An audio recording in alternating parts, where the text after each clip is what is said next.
So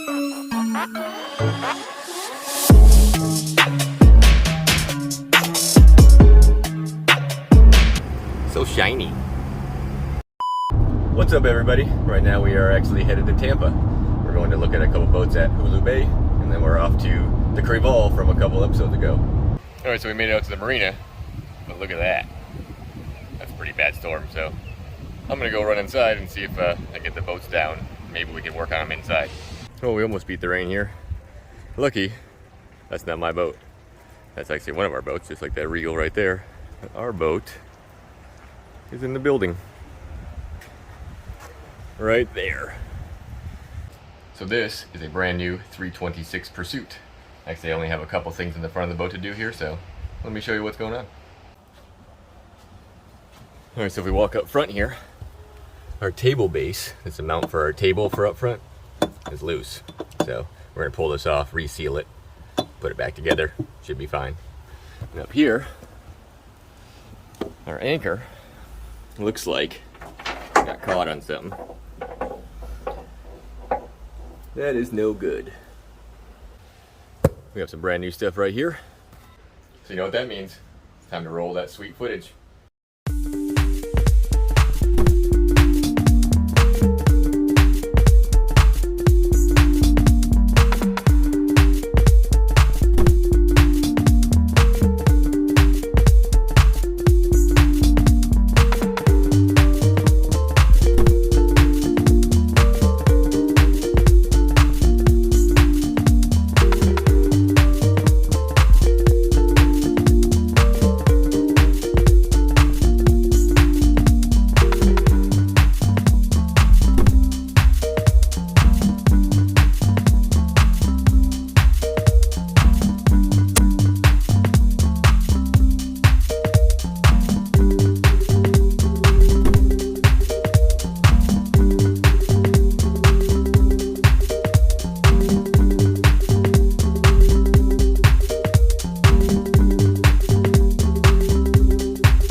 Hope you enjoyed that. This boat's all done now. The boat that I was supposed to be going to next in this marina is not here. So we're going to move on. We got to head to Tampa to get to our Crevalle that we have a battery switch that went bad in episode 51. So I'll see you there. Alright, so we made it out to our Crevalle here. I actually have a battery switch to put in. No big deal. Watch episode 51 if you want to see me diagnose that. That's easy. We have one more thing on this boat, which is the bait well pump. One of them anyways. I think there's about 4 of them in this boat. Recircs and bait wells. We are going to figure out why one of them is not working and fix the problem. I'll walk you through the process. So let's get started. Alright, so here's our dash and our port release well here. This is our problem. This pumps the water into the well itself, and you can recirc. This pump works, all these are working. So one thing to check here, always check and make sure your breaker's not tripped. Because if your breaker's tripped, nothing's gonna work. It won't send power to the switch, which you can tell this one has power because of the lights here. Doesn't mean it made power all the way to the back, which we're gonna check next. Let's come back into the back here. Here's the pump in question. We're gonna cut these so I can pick which wire this is so I can take it off. And then we're gonna check and see if we got power to our connector here. All right, so now I got my cartridge out. I got my wiring exposed here. I'm using a power probe. You can use a 12-volt meter, whatever you want to. This is something most people probably won't have unless you're a tech. Come down here. You see, we have 12.6 volts here and good ground. So now if you really want to put the nail in the coffin, you can cut this wire and hook it to a battery. My power probe will allow me to put voltage to it. So let's put 12 volts to it and see what happens. Nothing.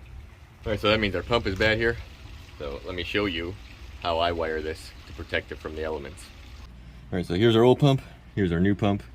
What I'm going to do is reuse this Deutsch connector. That way if we have to change this pump out again, we can just keep reusing this connector with new heat sinks on the wiring. So what I'll do is cut this back so that I can keep a good amount of this, so we can reuse this again and again. We can just keep cutting it back until we finally have to put a new plug on here. Alright, so first thing you're going to want to do, strip these wire strippers, whatever you have. Obviously it's going to be your best bet. So I have these guys. These are heat shrink connectors. Once you crimp them down, you actually just put torch or any kind of heat on them and they'll melt on the wiring to seal it off. There's one important thing about these though. If you use something like this to crimp them down, you'll actually pierce the shielding on the outside here. And if you do that, then it won't seal correctly and you'll expose this metal. You can do this a couple different ways. If you don't want to use these, you can just use regular heat shrink and then the metal connectors. I do these because they save time, but these tool right here, or this tool here, is actually very important, because when you put it down on here, it doesn't pierce, but it does crimp. So what you gotta do, put your power in, crimp it down. Now you see we haven't pierced that shielding at all. I always like to twist the wires too, make sure that they got a good twist on them, that way they're all connected and got no stray wires or anything. Alright, so now I got my torch, which you could use multiple different things here, torch or hair dryer, anything that gets hot enough. You gotta be careful with flames because you can melt stuff, melt wiring, stuff like that. You gotta be careful. And let these cool down a little bit. You can see they're nice and sealed now. I'm gonna put my wire cover back on here and we'll stick it back in and fire it up. Alright, we're plugged in. Let's see if she works.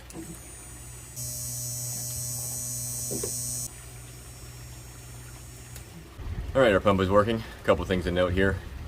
The wiring, the way that I did it, can be done a lot of different ways, but just make sure you protect it when you put the wires together, or however you're doing it. The elements are evil here, especially in Florida with the heat and the salt water. 2, that actually works for about any component that you have 12 volts. So lights or anything on the dash, your wash down pump. It's pretty much the basic same way to check the component. Make sure that you have 12 volts to it, and if you want to, you can always check the component by itself, see if it works. Because sometimes you'll get bad grounds. There's all sorts of different scenarios that can happen in boats. That was a simple one. It was just the pump. The majority of the time the pump is what fails on these. That being said, I'm going to finish my switch, pack it up. You guys know what to do. Hit the subscribe, the bell, all that stuff. And I will see you next time. Later. Someone needs a bath.